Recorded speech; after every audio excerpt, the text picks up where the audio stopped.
ligar o ar, que pode ser as valas do ventilador.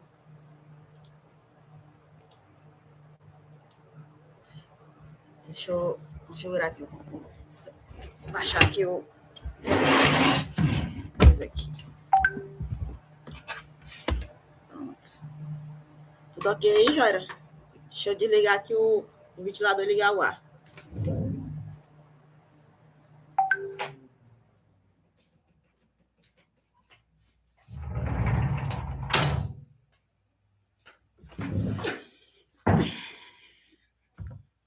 Melhorou?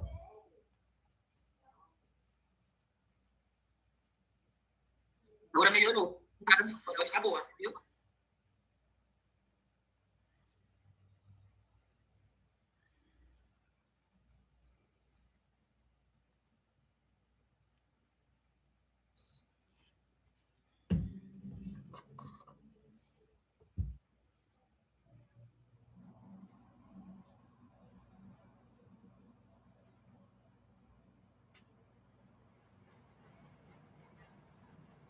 Pessoal, boa noite. Esperar o pessoal entrar aí, tá? Porque o pessoal tem que se inscrever.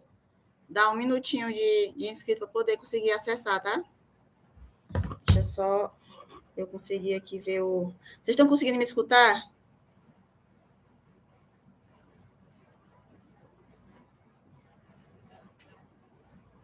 Tá todo mundo conseguindo me escutar aí, gente? Ok.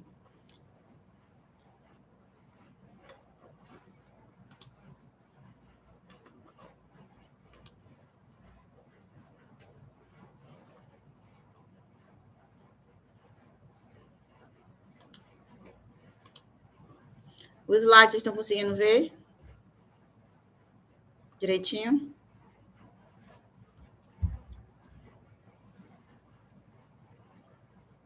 Certo. Pessoal, eu estava conversando com a Jória, a gente tentou fazer pelo Meet, né? Porque tem muita gente pedindo para gravar.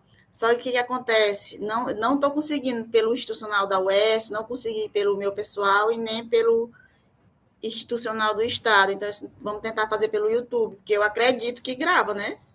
Não sei, que é a primeira vez que eu estou fazendo isso aqui. Mas vamos lá.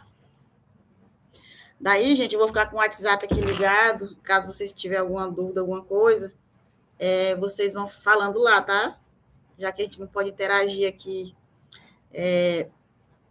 de forma mais, né, assim, ativa. Aí, ó, qualquer dúvida vocês colocam no WhatsApp, tá? Que a gente vai comentando.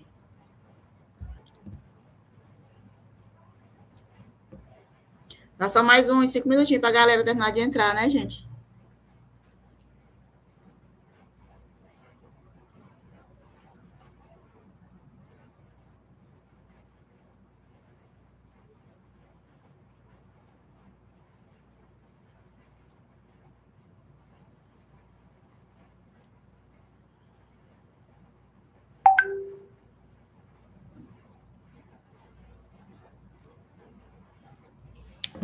Ok. A Thaís está falando aqui alguma coisa. Jória, tu me ajuda aí no WhatsApp, tá?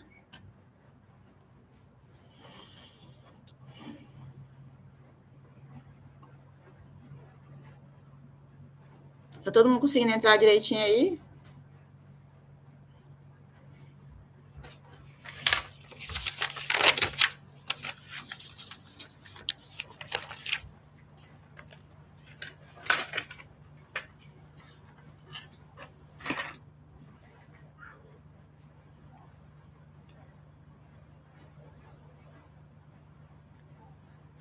Ei, Jóia, deixa eu te falar. Daí tu tem que me pontuar no WhatsApp, porque funciona igual o Meet, né? Eu vou estar projetando e eu não vou conseguir visualizar o chat, entendeu? A não ser que eu fique com o celular ligado aqui do lado, para mim só olhar o chat. Entendeu? Aí eu acho melhor colocando no WhatsApp mesmo, que daí eu vou olhando, ou então eu deixo o YouTube aberto no celular e eu fico olhando.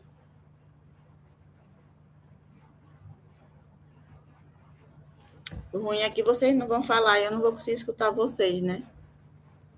Aí é sem graça. Parece que eu vou estar falando sozinha. Será que tem como alguém entrar junto comigo nesse negócio aqui? Vocês sabem fazer isso? De repente, tu consegue entrar comigo, Joira, no YouTube. Será que dá?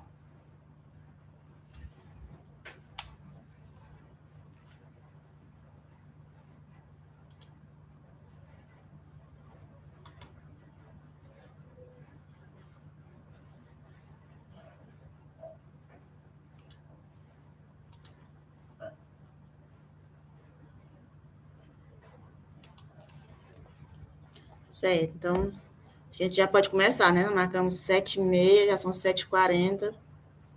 É isso, pessoal. Eu comecei com a Maria do Carmo hoje e ela falou para mim que vai conseguir entrar com a gente amanhã para a aula de genética, tá?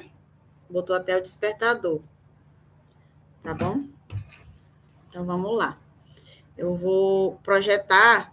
E aí, qualquer situação que vocês tiverem dúvida, alguma coisa, eu vou estar com o WhatsApp aberto, aí vocês me mandem aqui, me ligam, faz qualquer coisa, tá? Porque eu não vou estar conseguindo visualizar a tela do YouTube.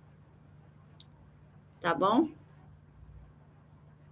Ok, deixa eu começar aqui.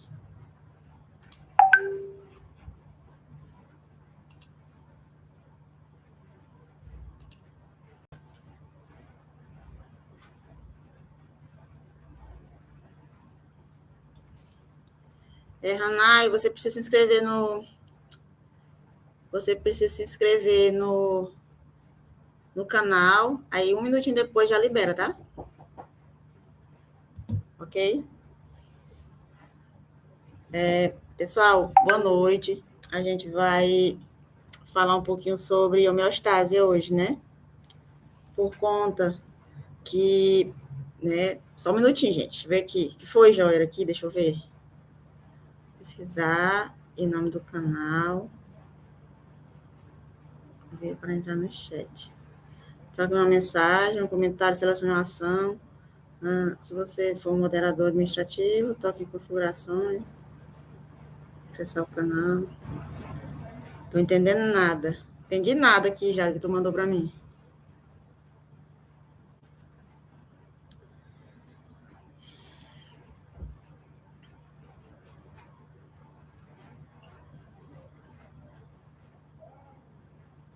Vou te mandar bem o meu Gmail, que dá acesso ao meu canal, tá?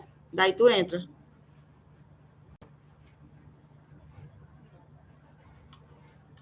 Vou andar a senha também.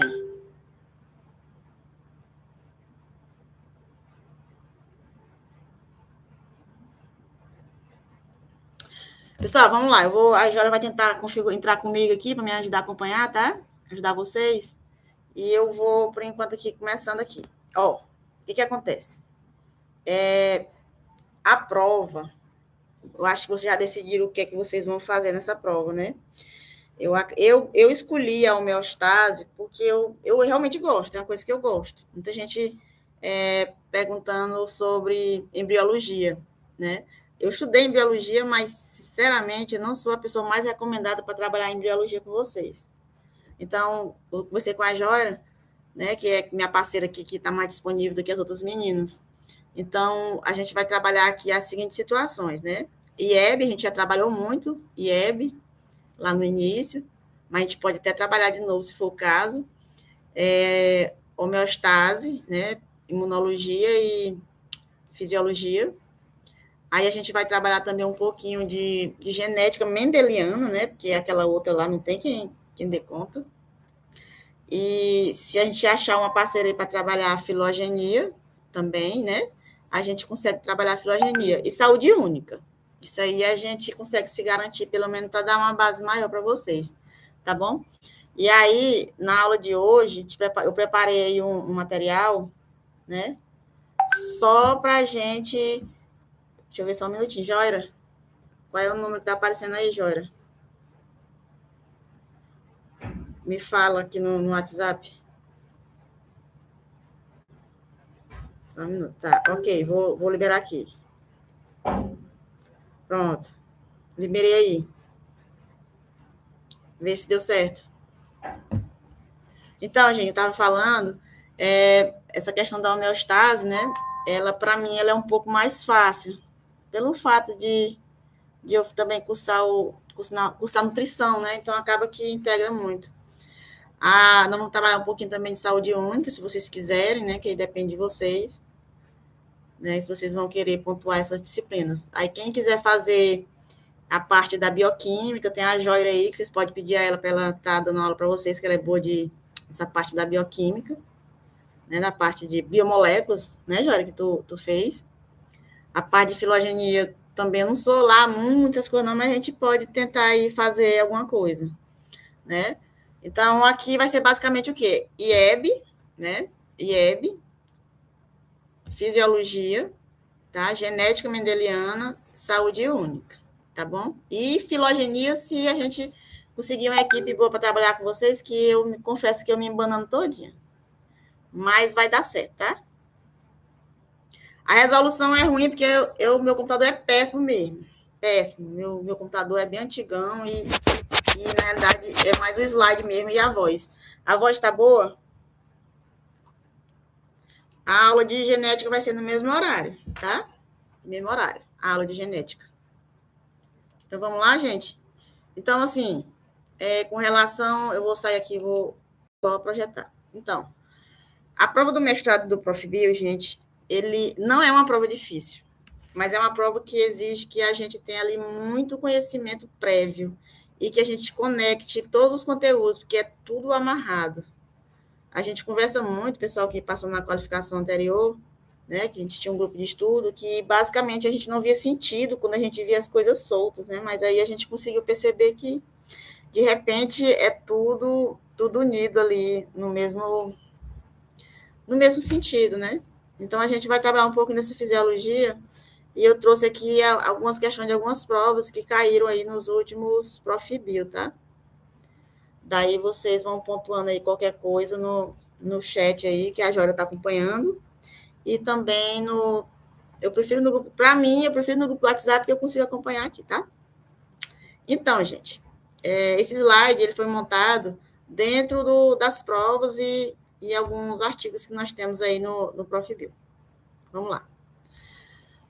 Primeiro, gente, geralmente, o comando da questão, ele é primordial, gente.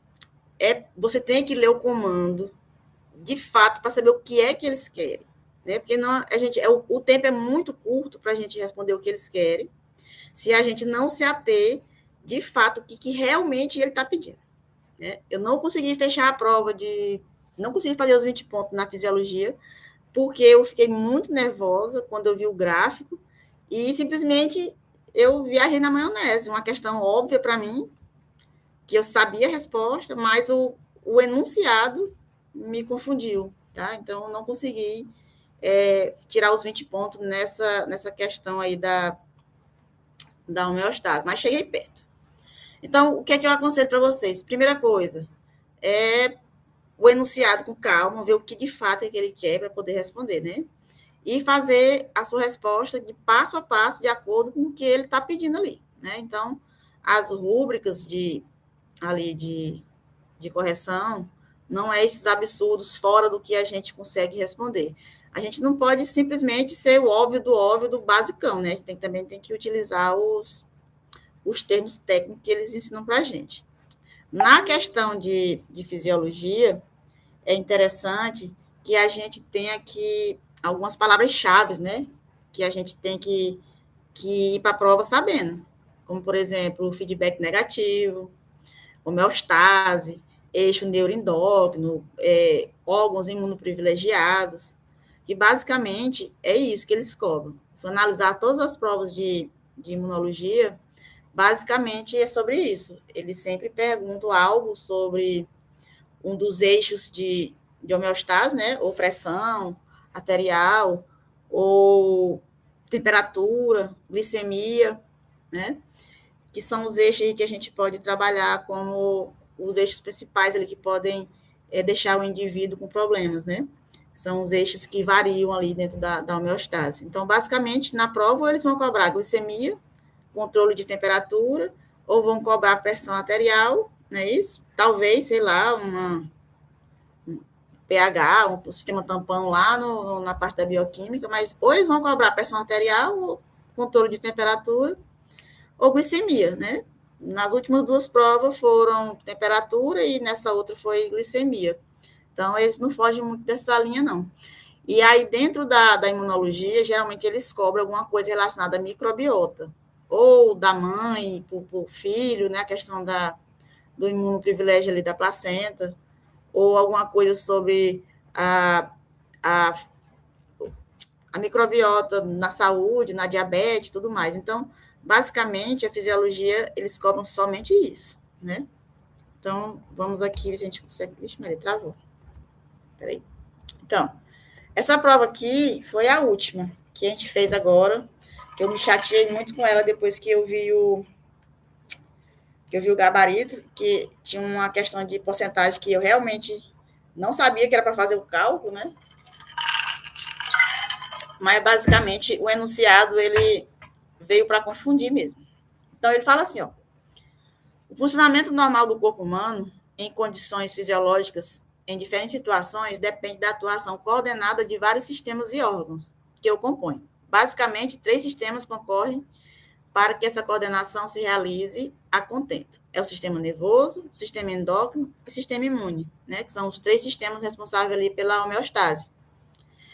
Abaixo estão descritas 2 situações do cotidiano, em que é possível visualizar a atuação desses sistemas. Essa questão aí, gente, é do Pedro, né? Foi a de 2024. Perdão, eu falei que tinha sido a última, mas não foi, não. Essa aí foi a de 2024. Se eu não me engano, foi a primeira tentativa. Então, essa questão aí, ela foi até trabalhada em sala de aula, né? Questão da homeostase em situações de atividade intensa. Aí diz assim, ó, durante um treino intenso de corrida, em um dia quente, né, um treino intenso, um dia quente, Pedro percebeu que começou a suar bastante, seu rosto ficar avermelhado depois do exercício. Depois do exercício, enquanto descansava em um local com sombra, seu corpo gradualmente voltou à temperatura normal, né? Então, o que ele está descrevendo aí? Que o Pedro saiu de casa, foi treinar uma corrida, alguma coisa intensa, o dia estava quente, né? Depois que ele começou a ficar vermelho, tudo, ele parou, foi para a sombra, restabeleceu. Né? Basicamente, essa aí é o comando da questão. Bem, então, quando a gente vai fazer uma questão de homeostase, o que eu aconselho que a gente deve fazer? Primeiro, identificar qual que é a variável que está descrita aí na questão, né? Se vocês observarem aqui o texto, o treino foi intenso, foi um dia quente. Então, a gente já imagina que o corpo dele vai entrar meio no estresse, fora do padrão do dia a dia. Então, nós temos que ver aí como é que já vai ser resolvida essa questão, quem que é responsável ali pela luta e fuga, né? Aí nós temos aí que entender que já tem uma situação que a gente já pode colocar ali a adrenalina, por exemplo, porque de repente saiu a homeostase completa. Ele estava em casa, foi treinar, quente e intenso, ou seja, foi bem clássico de adrenalina, né? Que a adrenalina ela entra ali no momento para equilibrar o nosso corpo, que é chamado luta e fuga, né? Então, a gente já pensa nessa situação. E ele percebeu que começou a suar, né? Suar. Por que ele suou? Né? Tava quente, né? Para que serve o suor? E o rosto dele não ficou avermelhado. Por que o rosto dele ficou avermelhado? Então, nós estamos entendendo aí que é uma situação de que o corpo dele esquentou e começou a aparecer situações para fazer o inverso, né? O chamado feedback negativo. Quando o corpo ele percebe uma coisa, ele trabalha para fazer o equilíbrio. Então, o corpo dele trabalhou para manter ele vivo, trabalhou para esfriar, né? Quando ele fala ali do suor, as glândulas sudoríparas são ativadas para poder suar, para poder esfriar, e o avermelhamento do rosto, que é o rubor que a gente chama, né? É porque os vasos, eles vasodilatam perifericamente, e aí para o sangue, para esfriar o corpo, né? Então, isso é interessante que a gente já consiga aí entender. Na resolução, aperta sua barra inferior. Para a menina, né, Jória? Não é para mim, não. Você mexer nessas coisas, não. Tá tudo bem aí, né, gente? Vocês estão conseguindo entender aí? Eu acho que eu estou um pouco nervosa hoje, que faz tanto tempo que eu não vejo esse conteúdo, que eu fico assim com medo de falar loucura, sabe? Mas tá tudo bem, estou medicada hoje, estou tranquila, estou de férias. Seja bem-vindo às minhas férias, 30 dias de férias, graças a Deus. Tá, gente? Então vamos continuar aqui. Eu parei aqui porque eu vi uma mensagem para configurar alguma coisa. Então tá, então vamos lá. Deixa eu voltar aqui no slide atual. Então, gente, com relação à fisiologia, dentro da questão, a gente tem que identificar o que é que está acontecendo. Você se coloca no lugar do Pedro. Saí de casa, fui treinar, corri rápido ali, estava quente pra caramba, então o que é que vai acontecer com o meu corpo, né? Obviamente, os músculos vão aquecer, né? E ele aquece por quê? O que é que faz o meu corpo aquecer desse jeito? Então, nós temos ali os músculos, né? Os músculos eles se aquecem por conta da adrenalina que é jogada ali para poder promover todo essa sobrevivência. E com relação ao suor, quando a gente está com calor, a gente soa, né? Isso aí acontece de forma bem pontual, para esfriar, né? E o rosto fica avermelhado porque nós temos vasos periféricos, eles dilatam para poder esfriar mais rápido, né? Então, tudo isso é um processo que acontece. Mas tudo isso é integrado. Quando a gente fala de homeostase, a gente tem que entender que nós temos dois pontos principais a nível do sistema nervoso central, né? Nós temos aí o hipotálamo e o bulbo. Não sei se vocês conseguem recordar. O hipotálamo, gente, ele é um órgão central que ele tem função de coordenar funções como, por exemplo, temperatura, fome, a sede. Quando a gente fala de controle hormonal, né? O hipotálamo está direto ligado para a hipófise. Então, a hipófise é a glândula mestra. Então, quando a gente fala nessas funções, basicamente, a gente tem que lembrar de colocar o hipotálamo. Quando a gente fala do bulbo, é mais questões de movimentos involuntários, por exemplo, batimentos cardíacos, respiração, né, são algo mais pontual ali. Os reflexos, né? Por exemplo, tossir é um reflexo, então tossir já é o bulbo. Agora, as outras funções do dia a dia é o hipotálamo, tá? Então, nós temos essas duas vertentes aí do sistema nervoso central. E a gente tem que lembrar que o sistema nervoso ele está integrado, né? Ele está integrado com os outros sistemas, beleza? Então, vamos lá para as perguntas. Daí ele fala assim, ó, considerando os elementos termorreceptores, hipotálamo, adrenalina, vaso sanguíneo e músculo, desenhe um esquema do controle da temperatura corporal durante a prática de exercícios físicos, no caso informado. Ele pediu literalmente para desenhar um esquema, né? Daí eu quero que a gente lembre aqui de algumas situações. Por exemplo, o que é um termorreceptor, né? Onde eles ficam? Para que eles servem? Pessoal, toda vez que muda uma variável no nosso corpo, alguém percebe, né? Por exemplo, quando a temperatura externa, externa ou esfria ou esquenta, alguém percebe para poder informar, ó, tá frio, bora esquentar, ou então tá quente, vamos esfriar. Quem faz isso no nosso corpo são os termorreceptores. Eles ficam localizados aonde? Ficam localizados na nossa pele, né? Tá aqui na nossa pele, e também no hipotálamo. O hipotálamo ele é um centro de receptores